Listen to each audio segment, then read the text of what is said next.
you all are safe and healthy at home. Children, today before I move on to my content, I would like to ask you a question. Can you name the tiniest creatures on the earth? Maybe you will say mosquitoes. No. If you say fly, I'll say no. Try. So try to guess. Maybe I can give you some clues. They are your guess whether you like them or not. They are found in your houses. Yes, you have guessed it right. They are ants. Isn't it, children?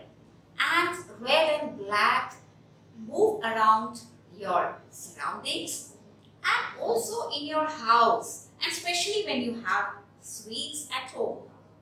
Isn't it?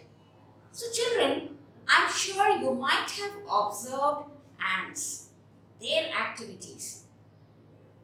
So let's try to understand what are some of the features of ants, qualities of ants. Okay? When we observe the ants,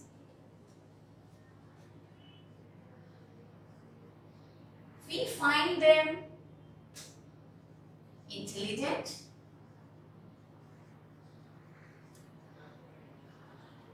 okay? They are wise. You know, they move and work in groups.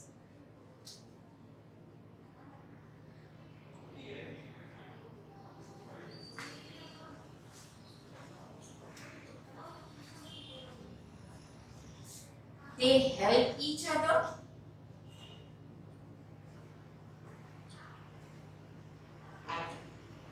Okay, what else have you observed about ants, children? Okay, there are different types of ants, and they take care of their young ones. That is one important quality. They take care of their young ones.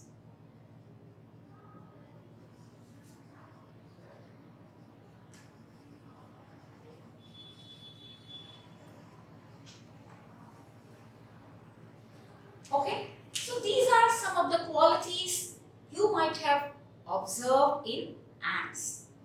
Children, we learn from every little thing that we see around us.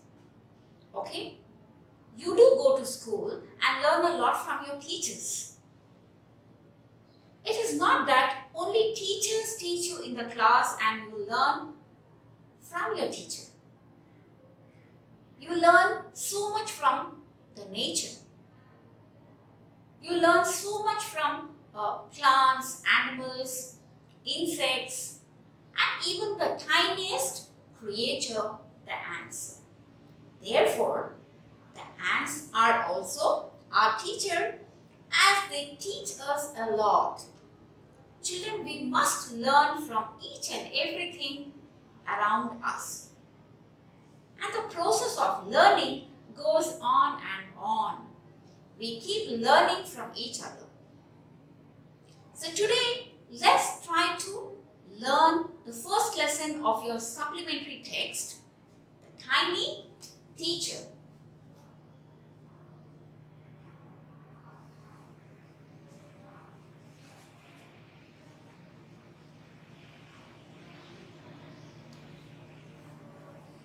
Now, you might have understood who are these tiny teachers. Of course, the ants. Okay? So let's try to read the lesson and try to understand what the writer has tried to convey through this particular story. And how do ants act as teachers for us? Though they are tiny, but they teach great things to us. If you have your textbook, please look into your textbook, or otherwise, please look at your screen as I read and we try to understand together. The tiny teacher. Though so very small, the ant is unbelievably intelligent and hardworking. Among the various kinds, the commonest ant is black or red. Ants live in comfortable homes called ant hills. So children, these were some interesting facts about ants. You can see the picture of the black and red ant on your screen. So the ants are very small, too tiny, but they are intelligent and hardworking. Okay.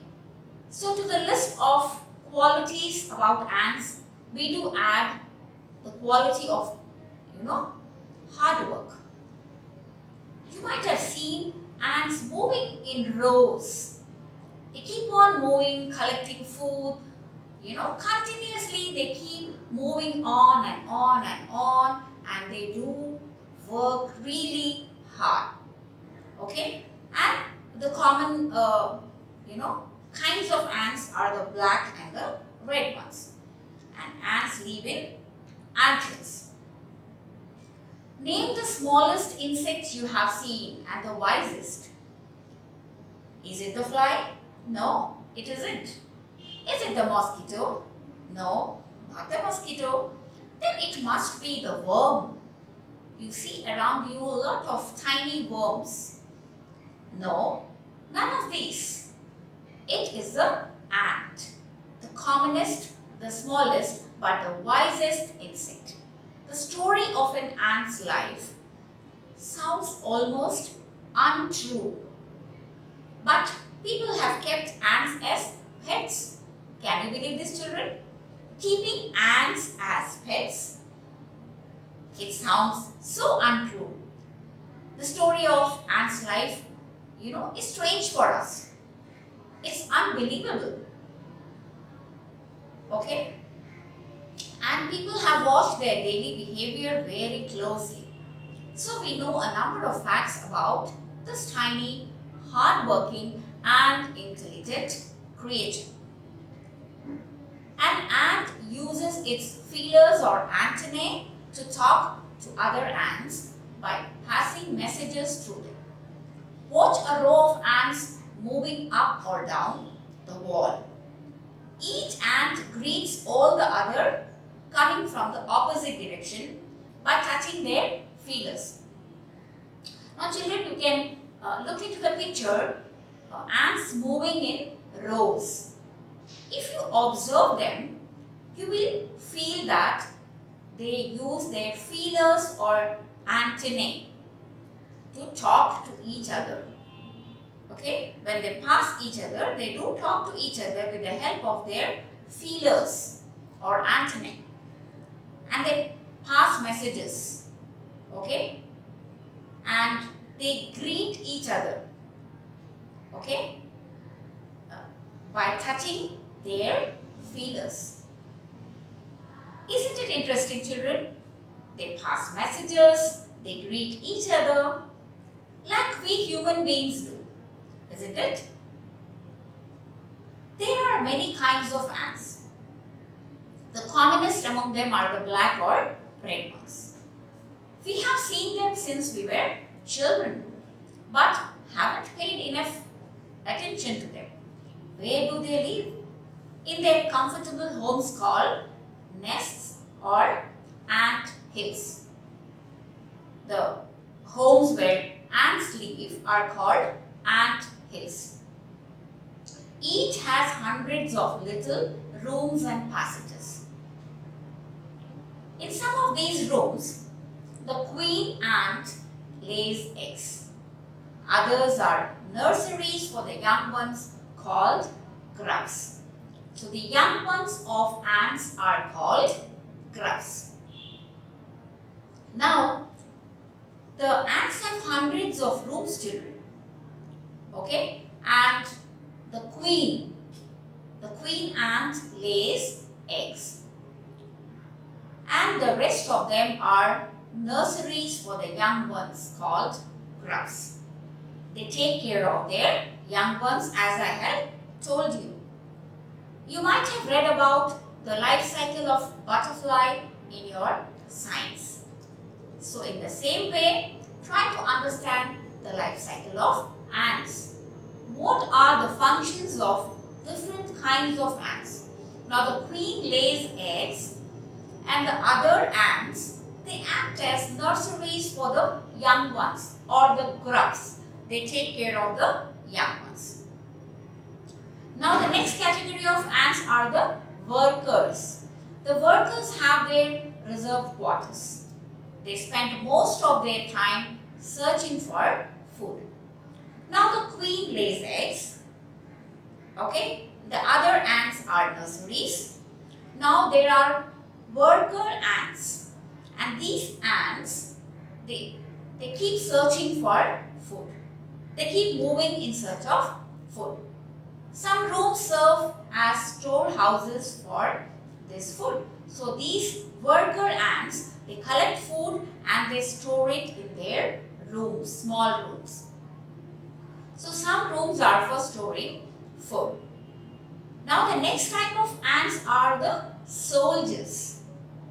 The soldiers have separate barracks. No worker has ever tried to live in a soldier's house. No soldier has ever gone out searching for food. No worker or soldier or cleaner has ever harmed a grub. So you see, an ant's life is very peaceful. Each does its share of work intelligently and bravely and never fights with other members of the group. So beautifully the writer has described the work of ants. So children, we do learn from them. How we need to work together as a team. How we have to fulfill each of our responsibilities without fighting with each other, without blaming each other, without harming or disturbing each other. Right? So here the different types of ants, the workers, the soldiers, the cleaner, okay? Each one of them have their own work and they don't disturb each other. Right? As it has been written here, soldiers have separate barracks and the workers, they won't go into the place where the soldiers live. And the soldiers would never enter the barracks into the place of the workers. And they won't harm even the grub. So each one fulfills, their responsibility very sincerely and honestly without disturbing each other. So this is what we have to learn, children. But we human beings don't do this, isn't it? We keep disturbing others, we keep interfering in each other's work, and due to which we always keep creating problems for each other. So this was a very important lesson for us to learn from the ants. The queen is the mother of the entire population of the colony, the family of ants, groups of ants. Okay, collective noun, colony of ants.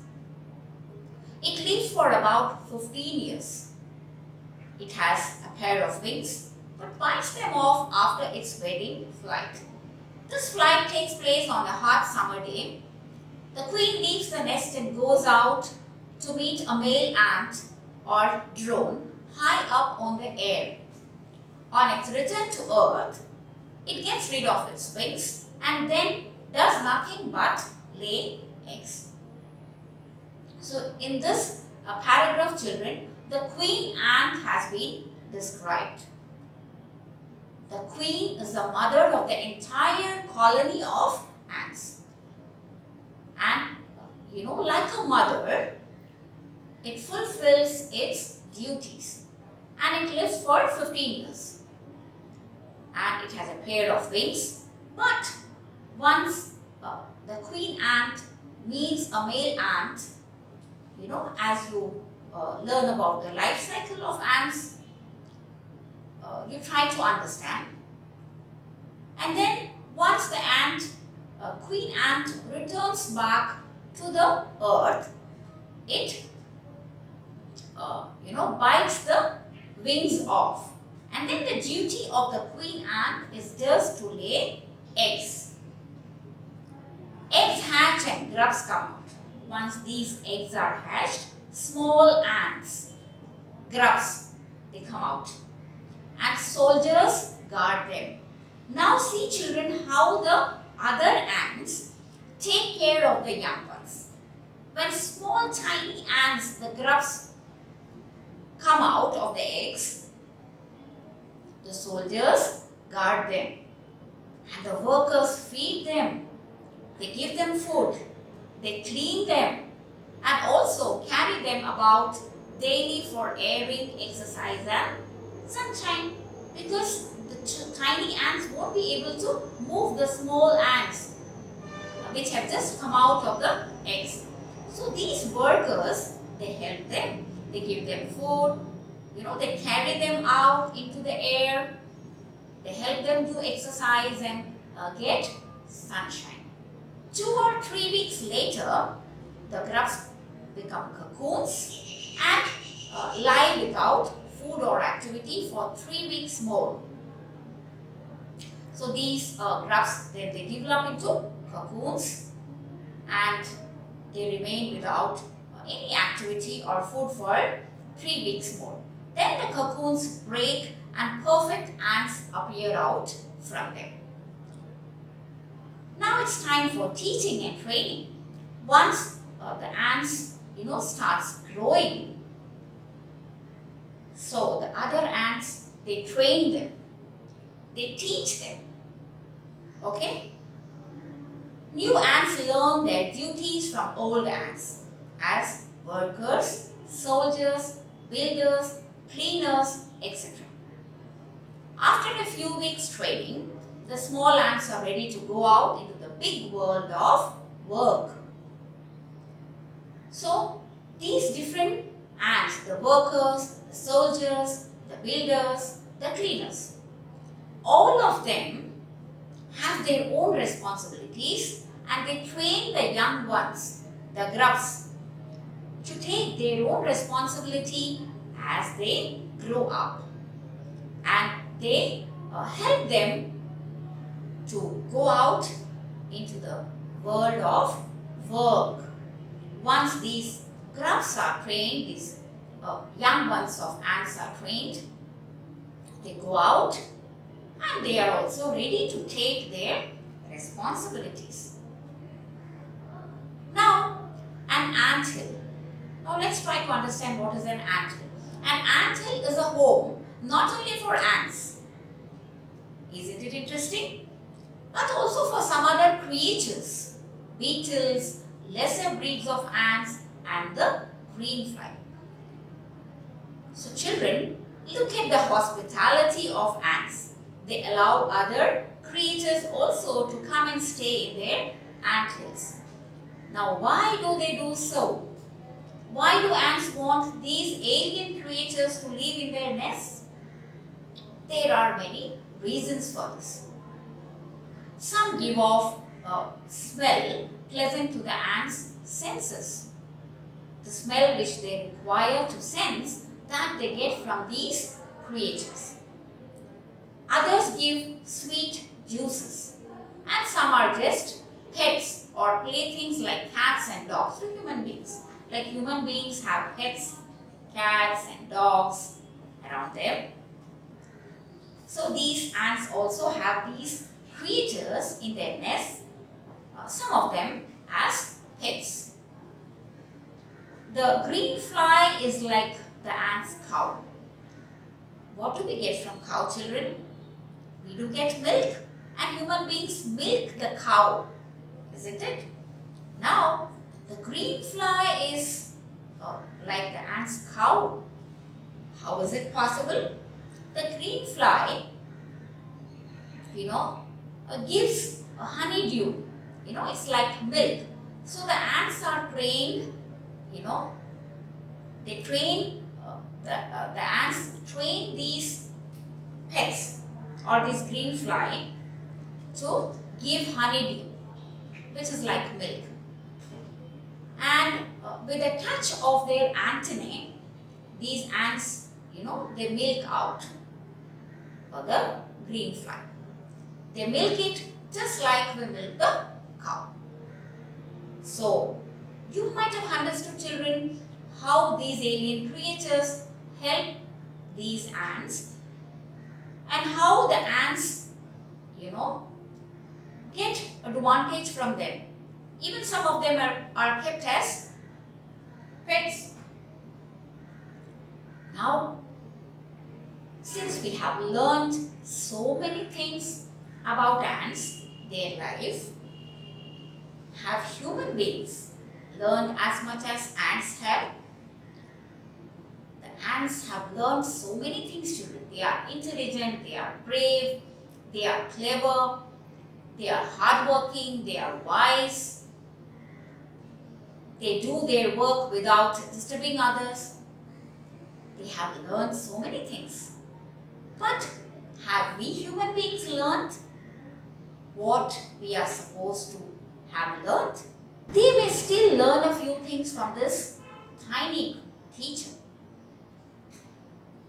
We have to learn a lot from the ants, as they have been called tiny teacher in this lesson.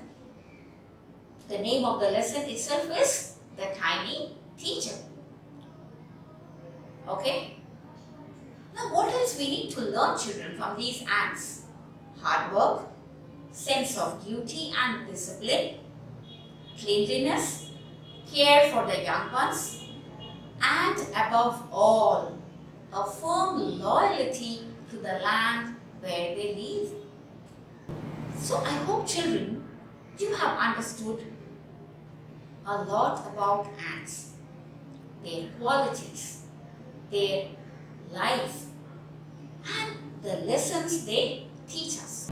So children, I request you to read this particular lesson, the story of the life of ants, from your supplementary text very carefully and try to understand. Try to write down the qualities in your notebook.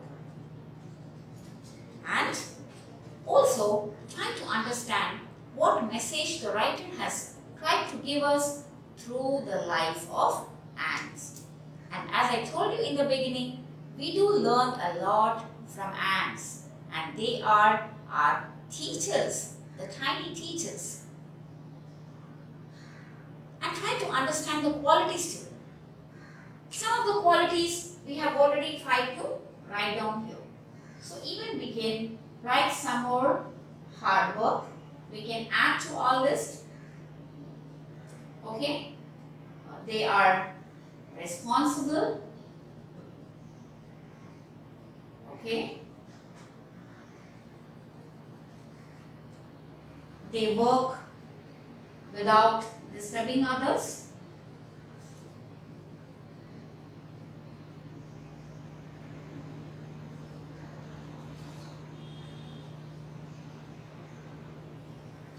Okay, and how each of them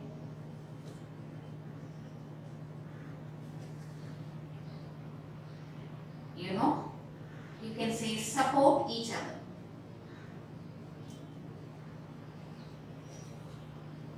In their work, isn't it? Without disturbing each other, still they work as a team. They work in groups. They move in rows. Okay?